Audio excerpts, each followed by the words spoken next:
Enggak, Ustaz. Mm-mm. Baik. Kita mulai, Ustaz, ya? Iya. Baik. Bismillahirrahmanirrahim. Assalamualaikum warahmatullahi wabarakatuh. Alhamdulillah bi ni'matihi tatimmu sholihat. Nahmaduhu wa nasta'inuhu wa nastaghfiruh wa na'udzu billahi min syururi anfusina wa min sayyiati a'malina. Man yahdihillahu fala mudilla lahu wa man yudlilhu fala hadiya lahu. Asyhadu an la ilaha illallah wahdahu la syarika lahu wa asyhadu anna Muhammadan abduhu wa rasuluh alladzi la nabiyya ba'dah. Alhamdulillah, pada malam hari ini kita dapat melanjutkan khalaqah atau kajian online muhajirun kita, ya, di mana kalau kita semangatnya kendor lagi. Kita kajian ini meskipun dengan sedikit anggota hadir. Tak lupa juga marilah kita untaikan salawat serta salam kita kepada uswatun hasanah kita, junjungan kita, Nabi kita yaitu Muhammad sallallahu alaihi wasallam, kemudian kepada keluarganya, kepada sahabatnya, tabi'in, tabi'ut tabi'in, dan kepada para pengikutnya. Saya semoga diistiqomahkan dan dapat masuk ke dalam surga Allah Subhanahu wa Ta'ala. Adapun pertemuan pada malam hari ini kita masuk pada materi berbagi faidah yang mana sebelumnya sudah disampaikan oleh Syekhuna Hidayat Maghribi hafizahullah, di mana beliau sudah berada di tengah-tengah kita. Untuk itu marilah kita mulakan acara ini dengan membaca basmalah bersama-sama. Bismillahirrahmanirrahim. Demi menghemat waktu dan untuk mendapatkan banyak faidah dari Syekhuna Hidayat Maghribi, maka tempat dan waktu kami persilahkan kepada beliau. Oleh kata beliau, Syekh.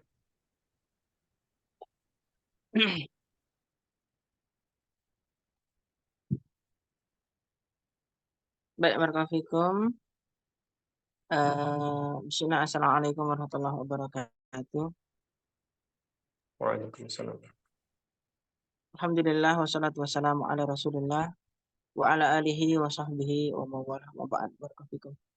Tampaknya saya juga yang salah, Rehan.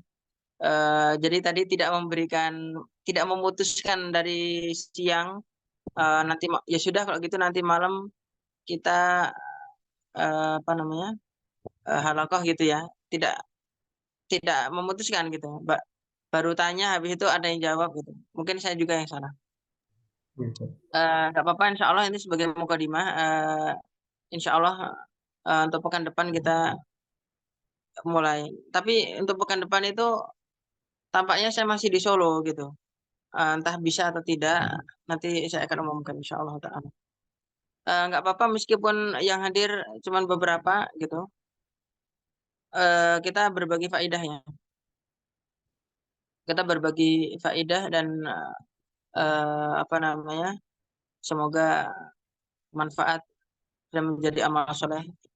Andai kata ada satu ilmu yang ilmu itu kita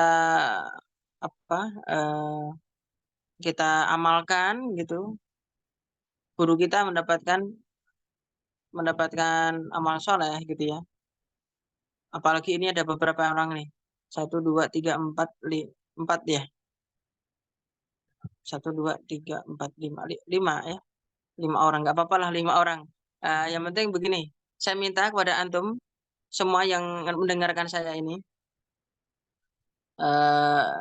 Salsabila, Salsul, Sinta, Salviana, Dirli, Raihan, sama Diva.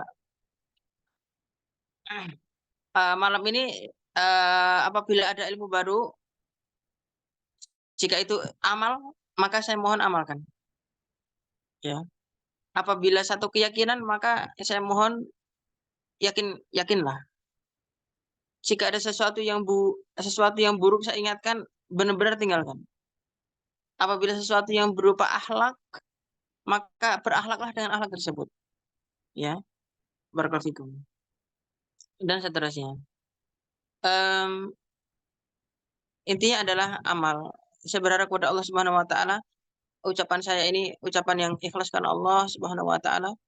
Eh, Dulu Syekh Dr. Abdullah bin Abdurrahman Al-Jibrin rahimahullah rahmatan wasi'ah, sebagaimana kesaksian Syekh Abdul Aziz As-Sadahan, bahwa Syekh Jibrin itu meskipun beliau adalah ulama yang besar, ya, ketika pas beliau mengisi pengajian yang hadir banyak sekali, maka cara beliau menjelaskan itu semangat sekali.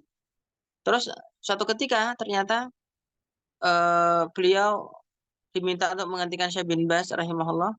Akhirnya yang hadir cuma 2 orang. Atau pas pertama-tama beliau ngajar juga cuma beberapa orang. Apa kata Syekh Sadahan? Syekh Sadahan mengatakan bahwa saya melihat cara beliau menjelaskan di hadapan 2 orang sama seperti saya menjelaskan di hadapan banyak orang. Maksudnya semangatnya sama, nggak beda. Mau yang datang dikit, yang mau datang banyak, semangatnya sama. Masya Allah. Itu karena keikhlasan tentunya. Ya, karena keikhlasan sehingga apa? Meskipun sedikit pun apa namanya itu menjelaskannya pun nggak beda, nggak males gitu, enggak. Jadi itu bagaimana para ulama dahulu memberikan kita contoh yang luar biasa.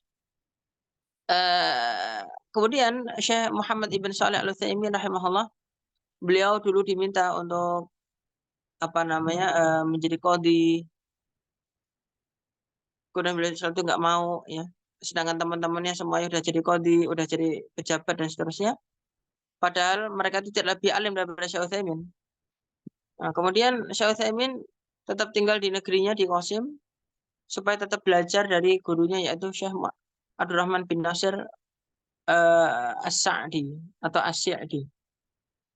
Jadi pada waktu duha, ya, Syekh Abdurrahman bin Nasir As-Sa'di itu kalau ngajar itu cuma 1 orang. Siapa yang diajari? Syekh Utsaimin doang.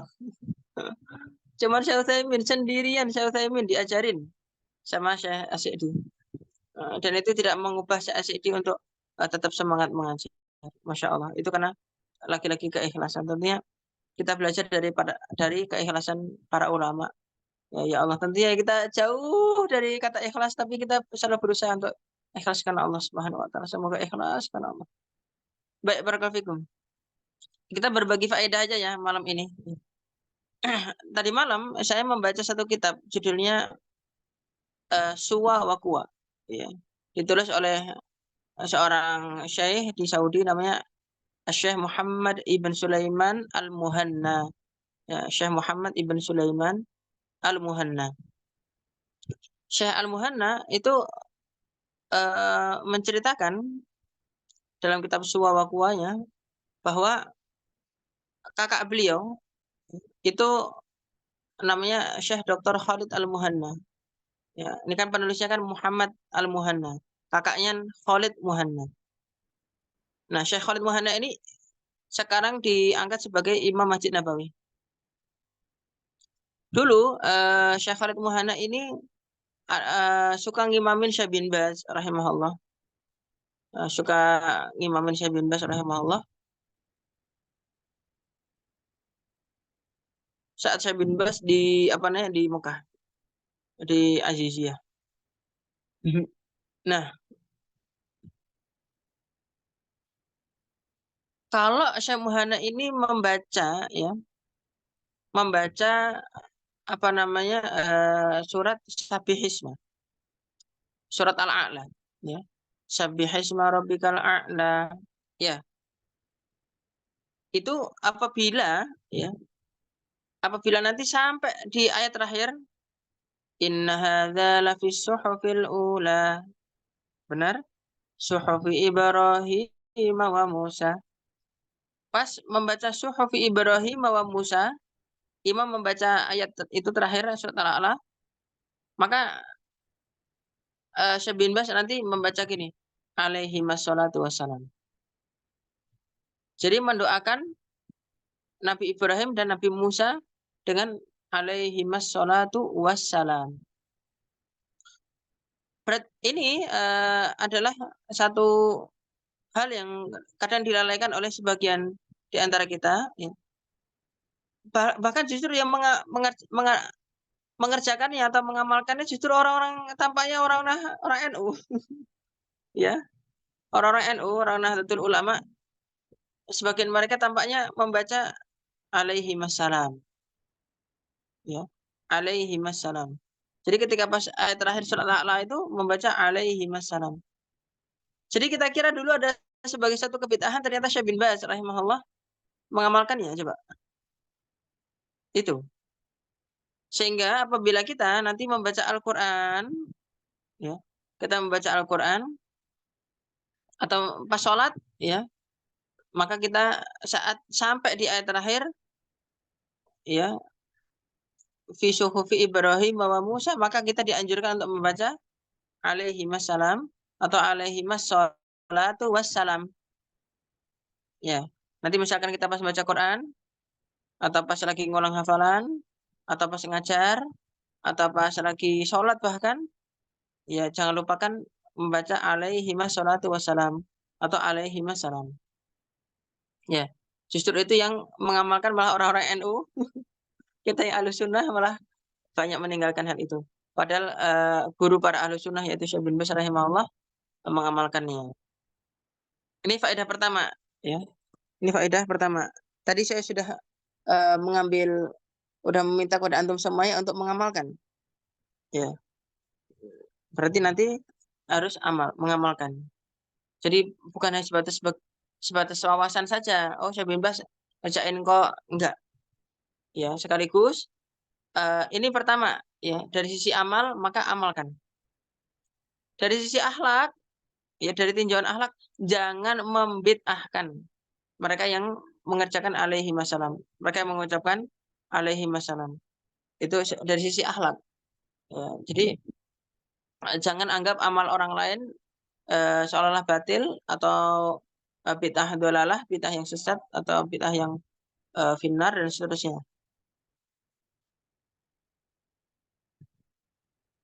Ya, dalam hal ini kita harus paham dengan baik. Terkadang sesuatu kemudian poin yang ketiga mungkin adalah kadang kita ini menganggap sesuatu itu keliru ya atau mungkin tidak benar. Padahal sebenarnya bukan tidak benar, ya. Tapi kitalah yang bodoh, belum tahu ilmunya, ya. Jadi bukan itu ke satu yang keliru justru kita ketika pas menyalahkan sesuatu itu, ya. Jadi hendaknya kita lebih berhati-hati, hendaknya kita lebih berhati-hati saat menyalah-nyalahkan amal orang lain. Ini sebagai bentuk akhlak kita ya, karena bisa jadi kita yang belum tahu ilmunya, kitalah yang bodoh. Nah, Syekh Dr. Hamid Al-Bukhari mengatakan bahwa mangka thuro ilmuhu qalla ingkaruhu. Siapa yang banyak ilmunya, niscaya dia sedikit mengingkari. Ya, saya ulangi ya, mangka thuro ilmuhu qalla ingkaruhu. Siapa yang banyak ilmunya, niscaya sedikit mengingkari. Gitu. Wa man qalla ilmuhu kathuro ingkaruhu. Dan siapa sedikit ilmunya, niscaya dia banyak mengingkari. Itulah subhanallah wa bihamdi. Orang itu karena kebodohan akhirnya banyak mengingkari. Gitu ya. Subhanallah wa bihamdi. Jadi seperti itu. Subhanallah. Maka hendaknya Diva ini apa faedah-faedah yang saya sampaikan itu ya. Apa namanya ditulis dan ditulis di WhatsApp nanti di-share di grup. Apa namanya ringkasan faedah Ustaz Hidayat Maghribi malam ini gitu. Kira-kira gitu ya. Nah, barakallahu fikum. Jadi seperti itu. Kemudian faedah juga yang saya baru dapat tadi malam juga ketika membaca kitab Quswa wa Quwa, yaitu kita ini pada hari Jumat, ya, terutama laki-laki ya, kalau akhwat memang tidak sholat Jumat. Jadi imam itu disunahkan untuk membaca surat-surat tertentu. Yang pertama Yang pertama surat Al-Jumu'ah dan Al-Munafikun. Ya, Al-Jumu'ah dan Al-Munafikun. Yang kedua, ya, Al-A'la dan Al-Ghasyiyah. Al-A'la dan Al-Ghasyiyah ini pada umumnya di Indonesia memang baca itu, Al-A'la dan Al-Ghasyiyah. Dan hadisnya pun juga sahih, riwayat Muslim, ya. Jadi ketika pas Idul Fitri, Idul Adha maupun sholat Jumat itu memang dianjurkan untuk surat Al-A'la dan Al-Ghasyiyah. Nah, kemudian yang ketiga, ya ini menarik itu. Al-Jumu'ah dan Al-Ghasyiyah. Dan hadisnya pun sahih riwayat Muslim. Jadi Al-Jumu'ah dan Al-Ghasyiyah. Al-Jumu'ah itu paling cuma satu halaman lebih dikit, ya, satu halaman lebih dikit. Jadi itu kira-kira tuh yang nggak begitu jauh lah, nggak begitu panjang gitu. Itu Al-Jumu'ah dan Al-Ghasyiyah. Jadi gimana tadi? Al-Jumu'ah dan Al-Munafikun, Al-A'la dan Al-Ghasyiyah, sama Al-Jumu'ah dan Al-Ghasyiyah. Gitu. Jadi rakaat pertama dan kedua disunahkan untuk membaca itu. Nah, yang ketiga ini banyak yang meninggalkan padahal hadisnya sahih. Itu kata Syekh Muhammad dalam kitab Suwa wa Quwa itu. Iya, dalam kitab Suwa wa Quwa itu. Jadi banyak yang meninggalkan padahal itu sunnah. Dan saya rasa memang banyak orang Indonesia ini belum mengamalkan, ya, belum banyak mengamalkan. Ya, belum banyak mengamalkan untuk yang ketiga ini tadi yang dijelaskan oleh Syekh Muhammad. Ya, tampaknya kita perlu menghidupkan sunnah itu, terutama para imam, tapi tentunya perlu dengan hafalan. Ya, ini faedah yang kedua. Faedah yang ketiga dari kitab Suwa wa Quwa juga, ya. Kalau ini berkaitan dengan akhlak, saya kira, ya, dan iman. Dalam kitab Suwa wa Quwa itu Syekh siapa? Muhammad menceritakan tentang guru beliau, yaitu Syekh Al-Allamah Abdullah ibn Abdul Aziz ibn Aqil. Syekh Abdullah ibn Abdul Aziz ibn Aqil. Nah, Syekh Abdullah bin Abdul Aziz bin Aqil ini temannya Syekh Utsaimin. Satu angkatan sama Syekh Utsaimin, dan berguru bareng sama Syekh Abdurrahman bin Nasir As-Sa'di. Nah, Syekh Abdullah bin Abdul Aziz Al-Aqil ini apa namanya, dijuluki Syekhul Hanabilah, ya, syekhnya para Hambali. Kemudian beliau juga apa namanya, kedudukan beliau sebagai hakim tinggi, ya, kalau di bahasa kita Mahkamah Agung, ya. Beliau itu sebagai Mahkamah Agung di Saudi, memiliki jabatan tinggi. Nah, Syekh Abdullah bin Abdul Aziz bin Aqil, beliau itu pernah menceritakan bahwa eh, pernah pernah apa namanya pernah mengadakan perjalanan dari utara Saudi, itu daerah utara Saudi, berarti kan Ahsa atau Unaiza. Mau kemana? Ya, mau ke Mekah. Nah, pas perjalanan itu beliau membawa istrinya dan anaknya yang masih kecil. Ya. Kemudian melewati padang pasir sepanjang jalan. Tentunya pada masa itu masih berbeda, pada waktu itu berbeda dengan kita, berbeda dengan Saudi zaman sekarang. Jadi jalan itu panjang, lewatin padang pasir dan gelap. Subhanallah. Eh, Teman-teman semua, barakallahu fikum. Kalau antum tahu, ya, semoga nanti Allah memberikan kemudahan untuk antum semua untuk umroh. Jadi kalau kita ini, kalau dari Jeddah ke Madinah, atau dari Mekah ke Madinah, atau dari Madinah ke Mekah gitu, ya, itu jalan itu sepi, Ikhwan, ya, Ikhwan dan Akhwat. Jalan itu sepi gitu. Makanya ngebut-ngebut, ngebut-ngebut. Jadi mungkin 120 itu minimal kali, ya, ngebut-ngebut. Jadi apalagi malam hari, oh subhanallah. Jadi malam hari itu ngebutnya bukan main. Jadi yang terbiasa ngebut-ngebut mereka, orang Saudi itu. Jadi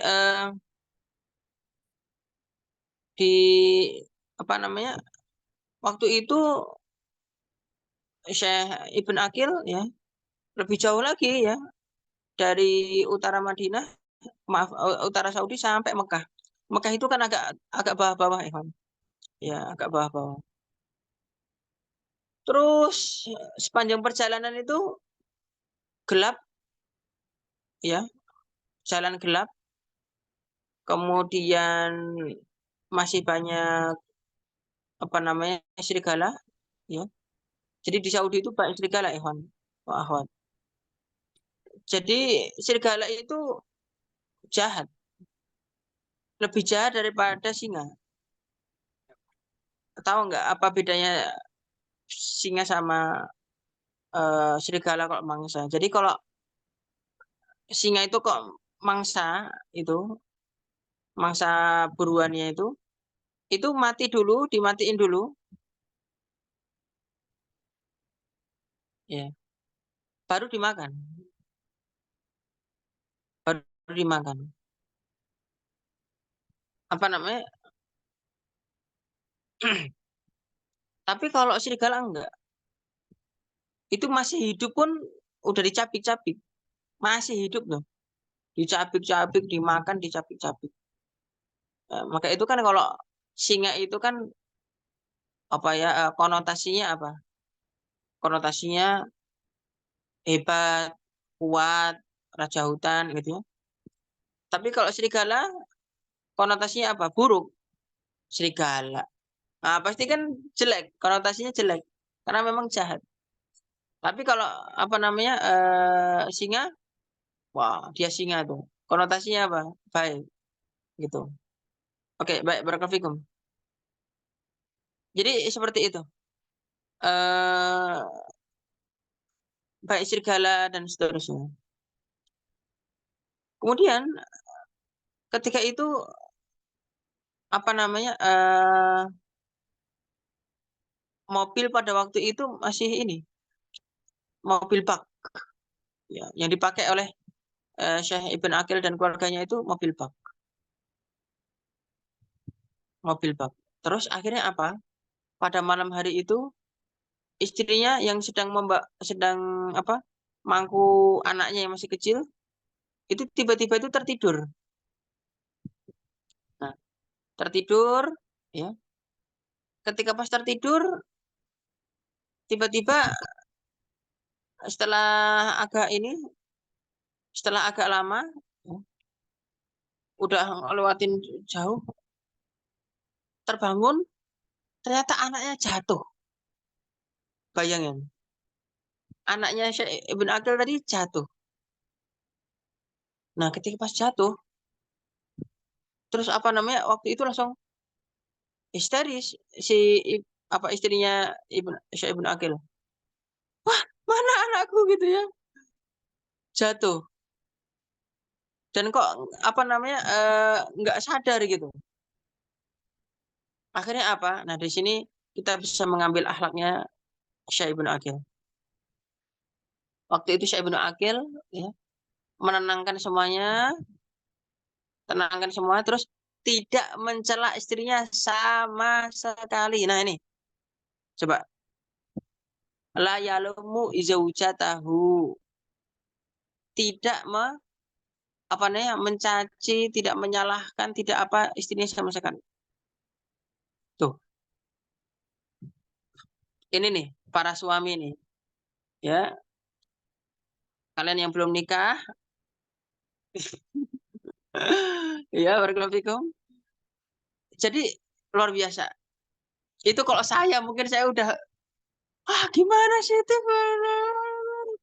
Mungkin ya kalau saya itu. Gimana loh?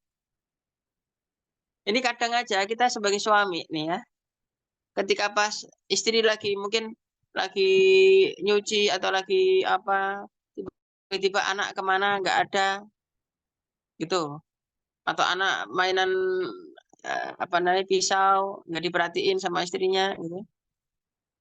Itu aja mungkin apa? Aduh gimana sih? Gitu. Ya Allah ya Rabb. Seharusnya kejadian seperti itu, yang penting kita apa? Itu dulu. Apa namanya? Tenang dulu. Jangan jangan ngomel-ngomel dulu. Ya, barakallahu fikum. Ini kita harus belajar dari Syekh Ibnu Aqil. Benar-benar harus belajar bahwa ketenangan itu luar biasa. Mm-mm. Ketenangan itu luar biasa. Masya Allah. Jadi tenang, gitu. Tentunya ini ya perlu belajar ya. Ini kita ngomong-ngomong aja ini. Mungkin saja antum berjanji dalam hati antum, wah nanti saya nggak bakal ngomelin istri saya. Begitu. Tapi nanti ketika sudah jadi suami, tetap aja. Ya barakallahu fikum. Tapi harus tetap apa namanya kita belajar ya. Tetap belajar untuk tidak apa? Untuk tetap tenang dan tidak apa namanya? Tidak mudah ya terpancing emosi. Itu luar biasa memang Syekh Ibnu Aqil rahimahullah. Terus habis begitu apa? Kata Syekh, sudah kita balik pelan-pelan, ya kan? Balik pelan-pelan, jangan apa namanya, jangan sampai nanti terlindas. Ya, Bismillah akhirnya balik lagi. Padahal kita tahu loh, orang Arab itu kok nyetir itu kenceng-kenceng, beneran Ikhwan, kenceng-kenceng. Tuh. Ini pelan-pelan, pelan-pelan. Terus akhirnya apa? Ketemu di jalan lagi tidur anaknya itu. Ya, ketemu anaknya di jalan lagi tidur. Tidak ada luka sama sekali. Bayangin, jatuh dari mobil, nggak ada luka sama sekali. Kecuali apa? Kecuali di pelipis yang tergores sedikit. Ya, hanya itu. Coba. Jadi, apa namanya, Syekh Ibnu Aqil mensyukuri 3 hal. Ketemu anaknya dalam kondisi sehat, tidak luka sedikit pun, kecuali hanya apa? Kecuali pelipis sedikit aja. Itu. Yang kedua, ya, tidak ada mobil setelahnya sehingga terlindas. Ya, tidak lindas. Kemudian yang ketiga, tidak ada binatang buas yang makan. Tuh. Ya, masya Allah, masya Allah. Jadi luar biasa. Itu. Jika Allah sudah menghendaki, ya, jika Allah sudah menghendaki, ya kan, Allahu Akbar. Seperti itulah. Ya. Maka dari itu kita harus belajar untuk tenang, banyak berdoa kepada Allah Subhanahu Wa Taala. Jadi dalam kondisi yang benar-benar ini kan kondisi yang gimana ya? Benar-benar mengkhawatirkan ya, anak hilang coba gitu. Dan pasti kan pikiran banyak, ya Allah itu gimana ditindas. Ya Allah mungkin anakku banyak luka, mungkin anakku sudah dimakan binatang buas dan seterusnya. Sekaligus ada kekesalan terhadap istri gimana lalai banget dan seterusnya. Ya, itu subhanallah.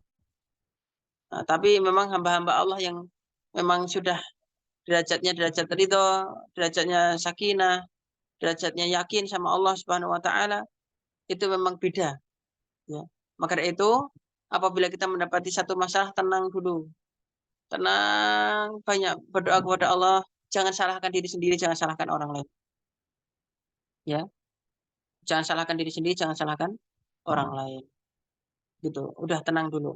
Banyak doa sama Allah. Gitu ya. Baik barakallahu. Jadi seperti itu. Ini pelajaran penting ya bagi kita. Ini kan pelajaran kehidupan. Pelajaran kehidupan. Oke ya, baik barakallahu. Kemudian pelajaran berikutnya yang saya dapatkan juga tadi malam ya dari kitab Suwa wa Quwa adalah perkataan Al-Imam Ibnu Hazm. Barakallahu. Al-Imam Ibnu Hazm rahimahullah rahmatan wasi'ah ya. Beliau mengatakan la tazhad fi man yarghabuk wa la targhab fi man yashhaduk. Artinya begini, janganlah kamu ya apa namanya janganlah kamu merasa tidak butuh kepada orang yang menginginkanmu, gitu ya. Jadi orang yang mengharapkan, orang yang baik berharap dari kita, ya kan, orang yang menginginkan kebaikan untuk kita, eh, orang yang ya ngarepin lah, ya. Jadi jangan seolah-olah kita ini nggak butuh dia, jangan, gitu ya. Jadi jangan sampai nggak peduli dengan orang yang butuh sama kita. Tapi ya wala targob fiman yang zaduk. Di sisi lain juga sekaligus jangan mau sama orang yang ngerasa nggak butuh sama kamu. Nah, itu. Subhanallah ya. La tazad fiman yargobuk wa la targob fiman yazaduk, gitu ya. Jadi wala targob fi apa wala targob fiman yazadu fik, ya. Ang. Ya. Oh gitu ya. Kurang lebih gitulah kira-kira kata Ibnu Hazm. Jadi kok ada orang yang benar-benar seneng sama kita, ya kan gitu. Jangan bikin dia kecewa, gitu ya. Jangan mudah jangan bikin ya apa namanya? Nah, ya intinya begitu ya, barakallahu. Jadi ketika pas apa namanya ada orang yang ngarepin kita, orang yang apa namanya berharap kebaikan untuk kita, itu jangan bikin dia kecewa, gitu. Tapi di sisi lain kalau ada orang yang ngerasa nggak butuh sama kita, gitu, ya kita nggak usah terlalu eh, apa namanya maksain supaya dia senang sama kita, enggak, gitu ya. Maka itu udah, ini tips dari Al-Imam Ibnu Hazm rahimahullah rahmatan wasi'ah. Luar biasa ya, Masya Allah. Jadi seperti itu. Jadi mungkin sedikit ya, kitab Suwa wa Quwa itu ya, kitab Suwa wa Quwa itu kitab yang apa namanya campur aduk. Jadi kumpulan-kumpulan faidah yang diimpun oleh Syekh Muhana tadi. Ya. Jadi isinya campur aduk gitu. Ada ini, ada itu, ya, ada ini, ada itu dan seterusnya. Apa namanya? Jadi ada nasihat, ada fikih, ada apa semuanya. Ya. Barakallahu fikum. Ya. Di dalam kitab Suwawakwa juga ya, Syekh Muhana itu menceritakan bahwa beliau itu pernah tinggal di apa namanya? Pernah tinggal di Los Angeles, ya. Pernah tinggal di Los Angeles. Di Los Angeles itu beliau itu menceritakan bahwa ada se ada seorang, jadi beliau tinggal ya, di dekat dengan satu apa namanya satu markas tahfidz gitu, ya markas tahfidz untuk menerima setoran hafalan Quran dan seterusnya. Dan yang menerima setoran Quran itu seorang syekh dari Mesir.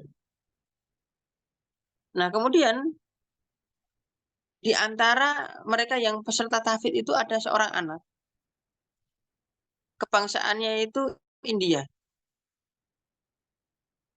Dia setiap hari itu tahfidz ke tempatnya syekh itu, ke markas tahfidz itu, dianterin sama ibunya. Dan ternyata tempat tinggal beliau itu ya, jauh sekali dari markas tahfidz. Sampai berapa? Sampai 50 kilometer. Bisa kita bayangin loh. 50 kilo. Kayak gitu tuh. Kaum muslimin yang tinggal di negeri-negeri kafir itu kayak gitu. Ya Allah ya Rabb. Masya Allah. Nah kemudian Terus apa namanya? Tahfidz dia terus setiap hari tahfidz ke Syekh, ya, dengan istiqomah hingga pada akhirnya beberapa bulan berikutnya ada satu pengumuman bahwa anak India tadi sudah selesai hafalan Qur'annya 30 juz. Nah, sesuatu yang membuat takjub Syekh Muhana adalah anak itu tadi tidak bisa bahasa Arab sama sekali tapi bisa menghafal Quran 30 juz. Gitu.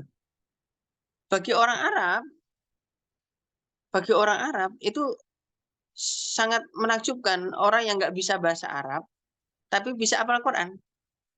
Karena tidak setiap orang Arab bisa hafal Quran. Gitu. Tidak setiap orang Arab bisa hafal Quran karena meskipun orang Arab itu bahasanya bahasa Arab, akan tetapi bahasa Al-Quran itu bahasa yang sangat indah dan sastranya sangat tinggi. Gitu. Sehingga apa namanya? Untuk hafal Quran itu memang sesuatu yang menakjubkan juga bagi orang Arab. Gitu. Sekarang begini, misalkan kita nggak bisa bilang apa namanya? Oh, orang Arab ngapal Quran enak dong ya. Kan bahasanya bahasa Arab gitu. Salah. Keliru. Bahasa Al-Quran itu beda dengan bahasa apa namanya? Keseharian orang-orang Arab. Beda. Sekarang gini aja. Kalau misalkan kita dikasih beberapa bait syair dalam bahasa Indonesia dengan bahasa Indonesia tapi sastranya sastra tinggi. Bisa nggak kita ngapalin apa sastra tinggi dalam bahasa Indonesia itu padahal bahasanya bahasa Indonesia. Tentunya berbeda dengan bahasa kita sehari-hari. Bisa nggak ngapal? Susah, susah. Sama orang Arab juga sama.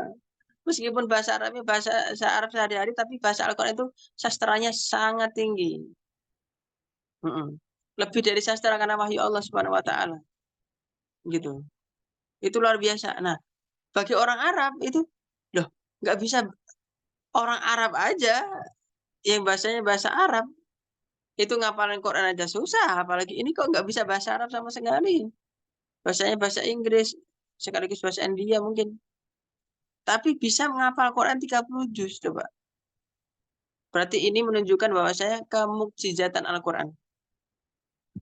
Ya, kemukjizatan Al-Quran, bahwa Al-Quran itu bisa diterima oleh semua bangsa. Tuh, bisa dibaca oleh semua bangsa, dari bangsa manapun. Dari bangsa manapun. Sekarang gini, kalau bahasa asli, Injil atau Taurat dengan bahasa Ibrani misalnya. Sopo sing iso, ya kan? Siapa yang bisa itu? Bahasa Ibrani. Ya kan? Siapa yang bisa baca bahasa Ibrani? Apa pendeta-pendeta aja nggak bisa mungkin. Tapi kita dari anak kecil, orang tua, remaja, putra, putri, bapak-bapak, ibu-ibu, kakek-kakek, nenek-nenek, semua bangsa bisa baca Quran. Bayangin. Masya Allah, Masya Allah. Itu mukjizat yang luar biasa. Bahkan bisa ngapalin. Ya. Bahkan bisa ngapalin bahasa bahasa asli Al-Quran. Masya Allah. Sekarang siapa gitu? Apa namanya? Orang Kristen atau orang Yahudi yang bisa ngapal beberapa ayat dengan dalam bahasa Ibrani. Dalam bahasa Ibrani, Taurat atau Injil gitu. Kita, anak-anak kecil kita, banyak yang hafal Quran. Minimal 30. Gitu. Ayat-ayat pendek banyak. Surat-surat pendek banyak. Luar biasa. Gitu. Jadi menunjukkan kemujizatan Al-Quran, Masya Allah. Ya, baik, barakallahu. Baik, saya kira itu apa namanya beberapa faedah yang saya sadur dari kitab Suwa wa Quwa Syekh Muhammad Ibn Sulaiman Al-Muhanna. Barakallahu fikum. Mungkin tadi ada yang bisa diamalkan ya, seperti surat Al-A'la tadi. mungkin bisa diambil pelajaran berupa kesabaran, berupa ketenangan, ya. Mungkin bisa kita mungkin ada yang keyakinan ya bahwa Al-Quran itu mukjizat, ya seperti itu. Insya Allah untuk materi kita lanjutkan pekan depan insya Allah taala. Apa namanya? Nanti kita lanjutkan fikih insya Allah taala. Baik, barakallahu fikum. Saya kira itu. Jika di antara antum ada yang mau tanya, tafadhol silakan.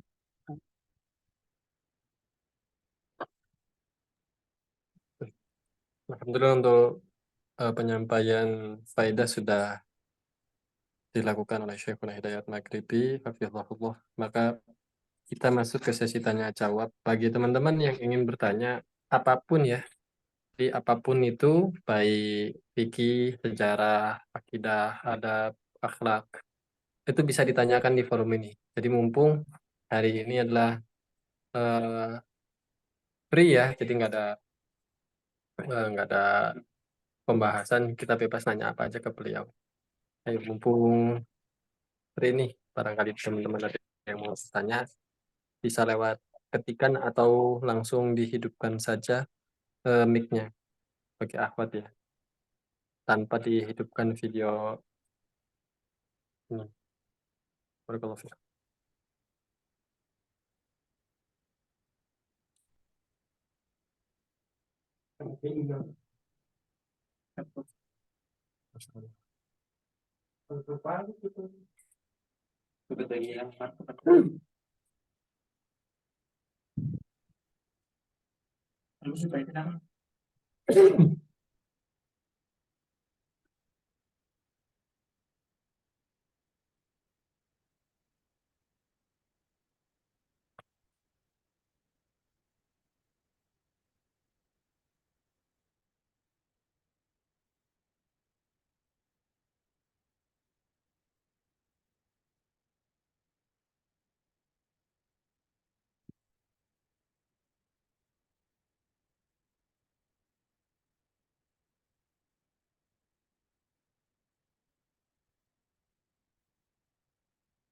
Kita mau Tafadhol diri.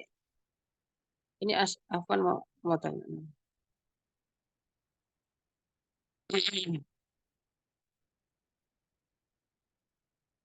Ya, diri silakan. Barakallah.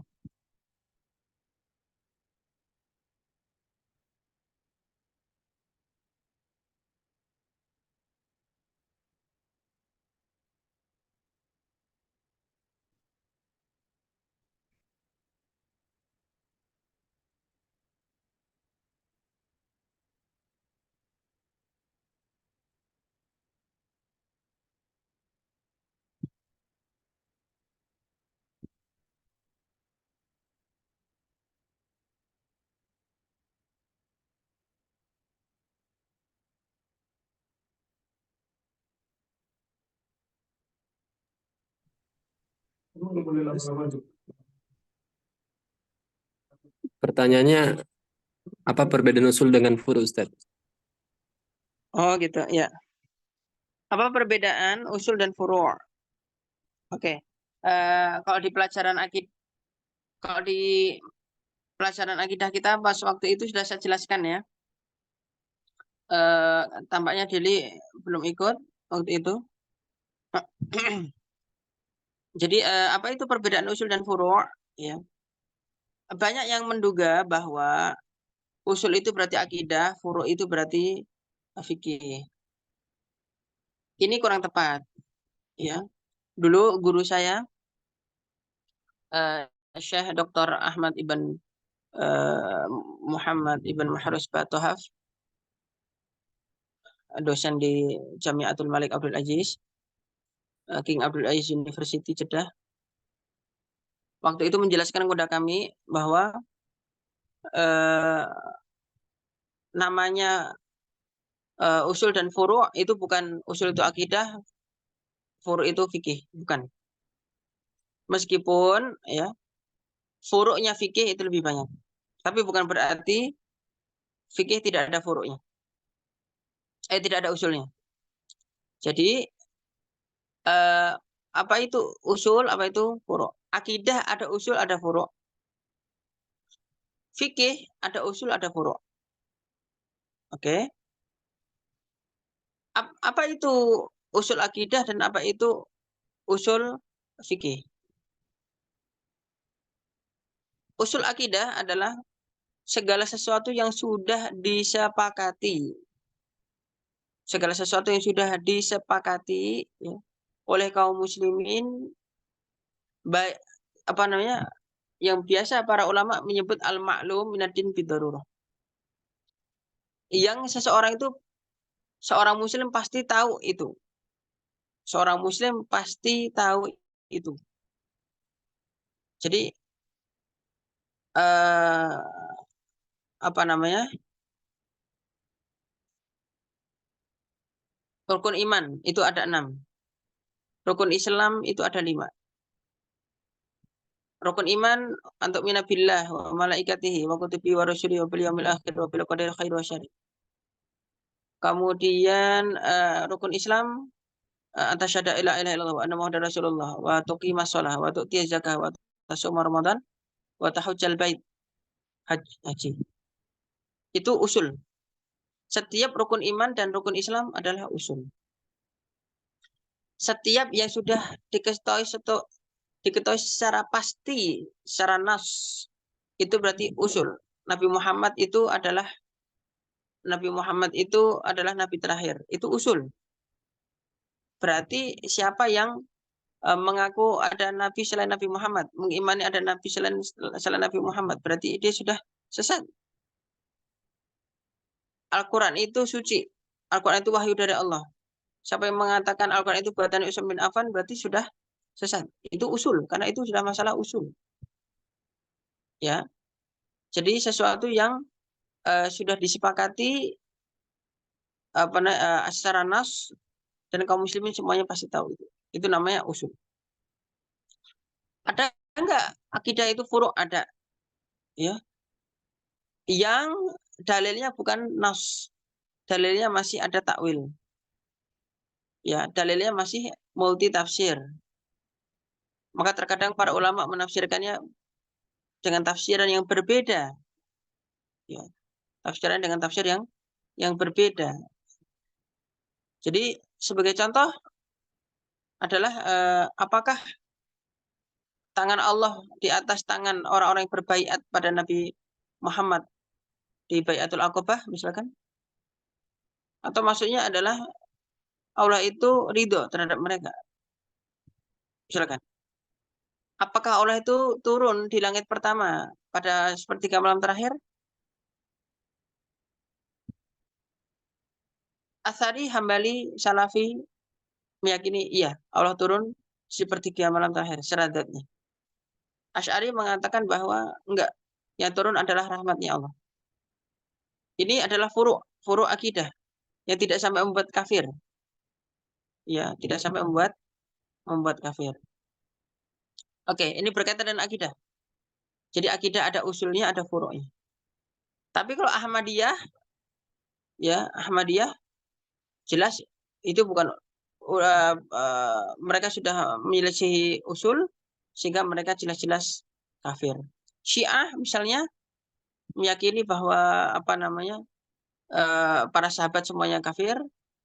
Al-Quran itu bukan 6.000 ayat tapi 17.000 ayat, kafir. Iya. Sehingga bukan lagi dikatakan bahwa mereka itu menyelisihi furu', tapi menyelisihi usul. Jadi konsekuensi menyelisihi usul adalah kafir. Ya. Tapi kok menyelisihi furu', ya. Jika dia salah, insya Allah diampuni. Jika dia benar, dia mendapatkan pahala. Oke. Jadi itu namanya usul. Apakah usul dan furu' dalam masalah fikih sama? Sama. Apabila menyelisihi usul dalam masalah fikih, maka dia juga bisa kafir. Contoh. Apakah sholat itu 5 kali? Sholat 5 kali. Itu usul. Apabila dia mengatakan bahwa sholat itu cukup 3 kali, kafir dia. Ya, sama seperti orang-orang Syiah. Sholat itu adalah sholat itu adalah seseorang memulai dengan takbiratul ihram dan mengakhirinya dengan salam. Memiliki rukun dan syarat tertentu. Terus tiba-tiba ada yang mengatakan enggak perlu sholat. Sholat itu kan artinya adalah zikir. Yang penting ingat Allah. Selama dia ingat Allah, berarti nggak perlu sholat, nggak perlu sujud, ruku, salam, takbiratul ihram, nggak perlu. Kafir. Kenapa kafir? Karena dia sudah menyelisih usul. Ya, itu fikih tapi usul. Ya, fikih tapi apa? Usul. Haji itu nggak perlu ke Baitullah, nggak perlu ke Ka'bah. Ya, cukup ke yang lain aja. Cukup ke Karbala. Kata orang Syiah. Kafir. Iya, gitu. Itu apa namanya? Apabila sholat, puasa, zakat, naik haji itu sudah disepakati oleh kaum muslimin, itu berarti usul. Meskipun fikih, tapi usul. Apabila diselisihi, kafir. Atau fikih dalam arti halal dan haram. Nikah mut'ah, ya, nikah kontrak itu haram dalam Islam. Tiba-tiba mengatakan halal, ya, ini kafir. Berarti menghalalkan yang haram. Itu usul dalam fikih. Furuk dalam fikih apa? Furuk dalam fikih, ya. Furuk dalam fikih ini adalah sesuatu yang tidak ada nasnya, sesuatu yang tidak ada nasnya. Tapi dalilnya ada tapi bukan nas, yang masih multitafsir. Contoh, kunut subuh, apakah kunut subuh itu apa sunnah atau tidak sunnah? Madzhab Syafi'i mengatakan sunnah, madzhab Hambali mengatakan tidak sunnah. Madzhab Maliki mengatakan sunnah, madzhab Hanafi mengatakan tidak sunnah. Gitu. Jadi eh, setiap perbedaan fikih yang terjadi di mazhab, 4 mazhab itu adalah perbedaan furuk. Kenapa? Nggak mungkin, ya, tidak mungkin Imam Abu Hanifah, Imam Syafi'i, Imam Malik, Imam Ahmad bin Hambal berselisih dalam usul, nggak mungkin. Kalau berselisih dalam usul berarti kafir, nggak mungkin. Jadi setiap ada perbedaan pendapat di 4 mazhab, mazhab Hanafi, Maliki, Syafi'i, Hambali, maka itu semuanya adalah perbedaan furuk. Selama ada mazhabnya, maka tidak mengapa. Gitu. Tidak sampai kafir, sesat. Oke, barakallahu di Bandung, kemarin saya 10 hari di Bandung. Ada yang mengerjakan sholat tarawih. Itu 4-4. 4 salam, terus 3. Ada yang 2 salam, 2 salam, 2 salam. Di Harugris juga sama. Ini perbedaan pendapat mazhab. Mazhab Hanafi mengatakan boleh 4-4 langsung. Mazhab yang lain, Syafi'i, Hambali, Maliki, 2-2. Gitu. Apa namanya? Ada yang mengerjakannya 23 rakaat atau 21 rakaat, ada yang mengerjakan 11 rakaat tarawih. Ini furuk semuanya. Ya, furuk semuanya. Jadi setiap perbedaan furuk maka ditolerir. Ada toleransi di situ. Tidak boleh saling menyesatkan. Tapi kalau sudah perbedaan masalah usul, meskipun itu fikih, maka yang satu pasti sesat atau kafir. Iya, barakallahu. Maka aneh ada orang jamaah, namanya jamaah eling. Ya nggak perlu sholat, yang penting eling sama Allah. Eling itu ingat, ya. Ingat sama Allah berarti udah sholat, udah nggak perlu sholat 5 waktu, nggak perlu, kafir, ya. Naudzubillah min dzalik. Ya. Barakallahu fikum. Paham, Dirli? Oke, baik, barakallahu Oh, fikum. paham, Ustaz. Baik, barakallah. Pertanyaan Salsabila. Bismillah, Ustaz izin bertanya, ada seseorang yang niatnya itu benar dan tujuannya juga benar menurut dia. Namun cara dia salah sehingga dengan cara tersebut membuat seseorang saling membenci atau bisa disebut dengan dia di posisi mengadu domba, apakah dia berdosa? Iya. Jadi apabila seseorang ya apa yang dilakukan itu sebenarnya dia tidak mengadu domba, tidak merasa mengadu domba, tapi secara kenyataan mengadu domba, maka dia berdosa. Saya tampaknya pernah terangkan juga di sana di Arugelis. Jadi mengadu domba itu tidak harus ya mengadu 2 orang, nggak harus. Cukup 1 orang yang dikasih tahu, tuh fulan atau tuh fulanah, apa namanya si fulanah yang B itu mencaci maki kamu di belakang, gibahin kamu, ngomongin kamu, dia itu nggak suka sama kamu, dia itu gini gini gini gini. Akhirnya si A sama si B si A sama si B saling membenci. Itu sudah mengadu domba itu. Ya, apalagi sambil itu, udah kamu ini aja, apa namanya, balas aja gini gini gini. Itu sudah ngadu domba itu. Parah lagi adalah si A ngomong sama si A. Oh, kamu tuh gini loh dikatain sama si B gini gini gini. Bilang juga sama si B. B, kamu itu sama si A itu dibilang gini gini. Wah, ini ngadu domba ini. Apabila yang terpicu itu 1 orang aja itu sudah ngadu domba, apalagi 2. Ya, barakallahu. Maka dari itu, ya, maka dari itu apa namanya? Hati-hati ya dari lisan.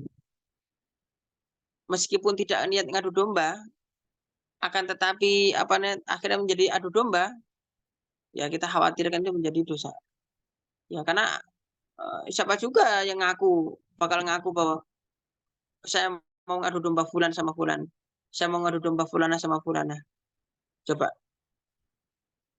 barakallahu. Jadi seperti itu ya, paham sampai sini? Maka hati-hati dari lisan. Hati-hati dari lisan. Ya, barakallahu. Jadi sedongkol-dongkolnya kita, semarah-marahnya kita, gitu ya. Tapi kalau kita yang diadu domba ya jangan itu. Jangan apa namanya? Jangan respon. Baik, barakallahu.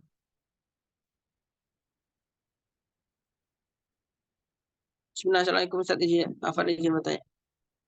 Bagaimana ya sikap kita kepada teman kita ketika teman ikut atau mentahdir bahkan seorang ulama dan mengatakan bahwa ilmunya tidak boleh diambil sama sekali. Padahal beliau adalah pakar tajwid. Kadang kita dongkol, Ustaz, kedongkolan kita dosa enggak? Enggak. Saya tahu ini saya Aiman Suwaid ini yang digibahin, yang digibahin, yang dibilang sufi, yang dibilang apa namanya Asy'ari mungkin atau dibilang apa. Iya, barakallahu fikum. Jadi Syekh Aiman Rusdi Suwaid ya, beliau itu bukan orang sesat, bukan orang Syiah, bukan orang liberal, bukan orang Ahmadiyah, bukan orang sesat dalam arti yang itu. Ya, saya itu menyimak bagaimana Syekh Aiman Suwaid, nasihat-nasihat beliau, bagaimana bukannya tajwidnya saja, tapi nasihat-nasihat beliau kepada penuntut ilmu, nasihat beliau dan seterusnya itu apa namanya? Saya dengar itu ceramah-ceramahnya itu saya dengar gitu, mengisahkan tentang Syekh Al-Amin Suwaid, menceritakan Syekh Abdul Aziz Oyunus Sud ya. Jadi apa namanya yang lama-lama itu ceramah-ceramah sampai 2 jam atau 1 jam atau apa. Saya itu udah dengar semua. Ya, apa namanya nih udah dengar, senang banget lah malah. Apalagi kalau cuma ceramahnya 20 menit dan seterusnya itu udah dengar itu. Beliau itu orang yang benar-benar Masya Allah. Ya, benar-benar saya lihat ya, nasabu kadzalik walau zaki Allah ahadan ya. Seorang yang zuhud, seorang yang wara, seorang yang sangat ikhlas ya, orang yang sangat apa namanya mengharapkan ridha Allah. Ya, luar biasa pokoknya. Dan beliau itu sebenarnya bukan hanya ahli tajwid, bukan. Saya kasih tahu. Syekh Aiman Suhaid itu, beliau juga ke Perancis itu bahas Sahih Bukhari juga, ya. Dan beliau juga ahli tahqiq, seorang filolog, ya, seorang ahli tahqiq. Ahli tahqiq ini seorang akurator kitab-kitab lawas, kitab-kitab yang apa namanya kuno, manuskrip kuno itu beliau itu ahli tahqiq luar biasa. Beliau belajar ilmu itu bukan hanya sebatas di Suriah, beliau juga ke Al Azhar juga, bahkan beliau juga ke mana namanya India dan seterusnya. Syekh Aiman Suhaid itu luar biasa, masya Allah, ya, barakallahu fikum. Sedangkan misalkan beliau itu ada sisi kekeliruan, ya, dari sisi misalkan eh, karena beliau dekat dengan orang-orang Asy'ari, ya, ataupun dengan orang-orang Sufi dan seterusnya. Tapi beliau itu bukan orang yang apa namanya suka mencela Wahabi atau Hambali atau Salafi dan seterusnya. Enggak. Ya, bahkan beliau sendiri sangat hormat terhadap Syekh bin Baz rahimahullah dan seterusnya. Kemudian beliau tinggal di Jeddah itu berpuluh-puluh tahun, ya, diterima betul di Jeddah itu. Dan apa namanya lembaga yang beliau, ya, Al-Ihya Al-Alamiyah li Tahfidzil Quran itu beberapa tahun yang lalu saja sudah memiliki cabang 80 cabang di dunia. Di 80 negara, 80 negara, bayangan. 80 negara loh. Amal solehnya itu sangat banyak gitu. Sedangkan kekeliruan-kekeliruan beliau itu, ya, bukan kekeliruan dalam arti sesat, tapi kekeliruan-kekeliruan dalam arti salah takwil, ya, ketidaksengajaan dan seterusnya. Dan seterusnya dan seterusnya.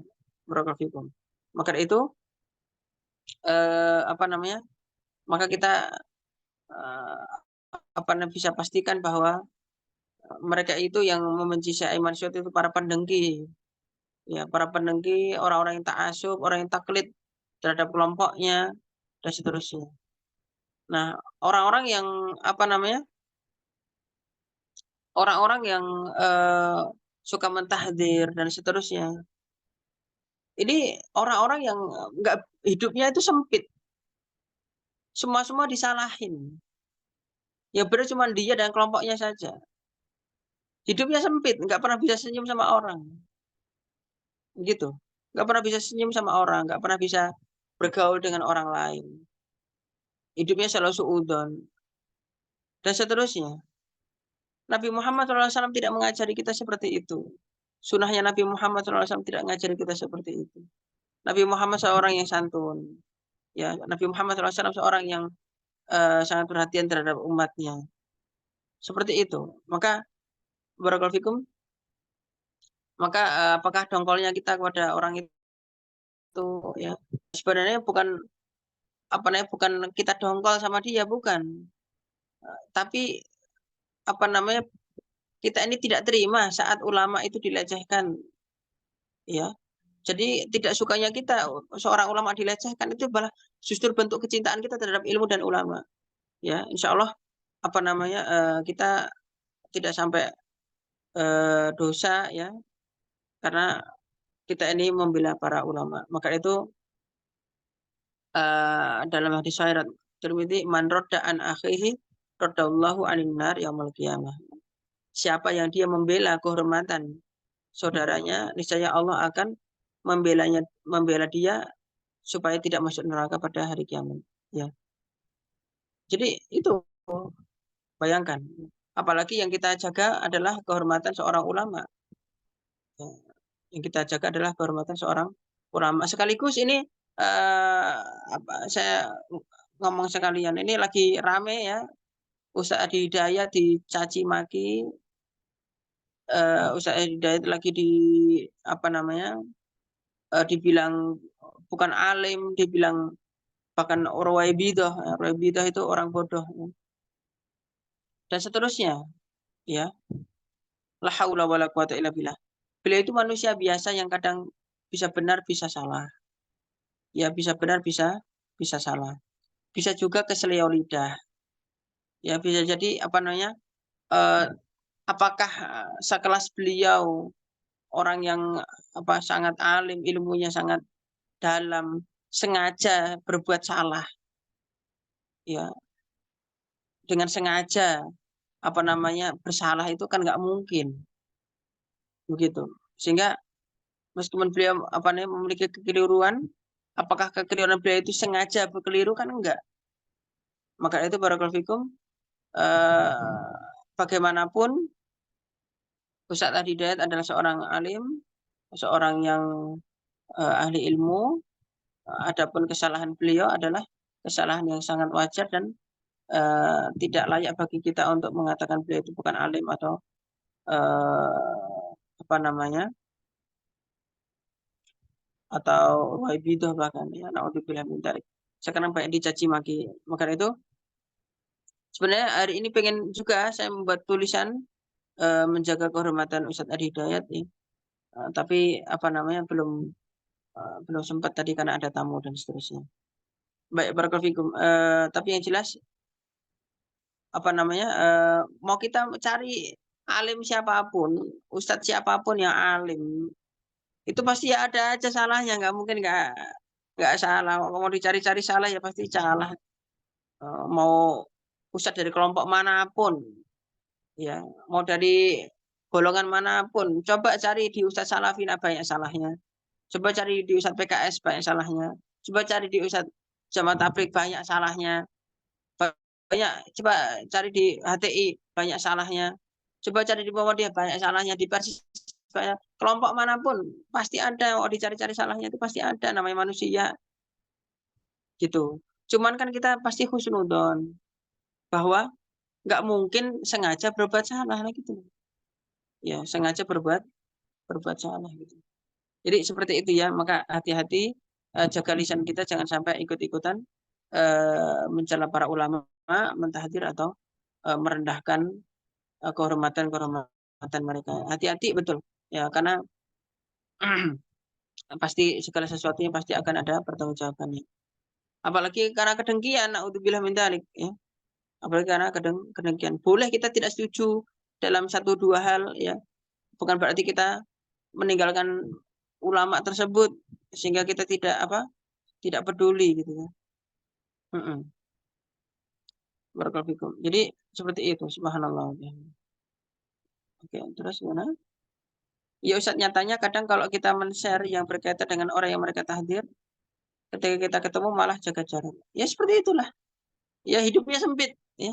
Orang yang suka nyalah-nyalahin itu hidupnya sempit, sempit sekali, ya.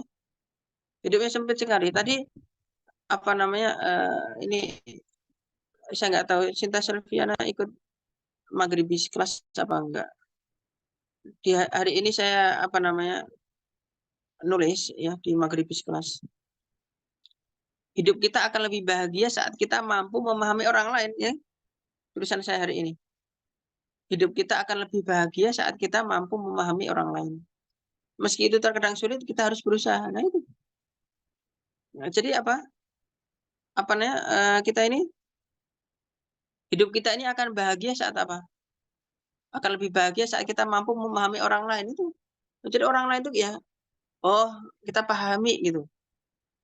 Oh nggak apa-apa. Oh begitu. Oh mungkin ini. Oh dia mungkin wataknya begini. Oh mungkin dan seterusnya.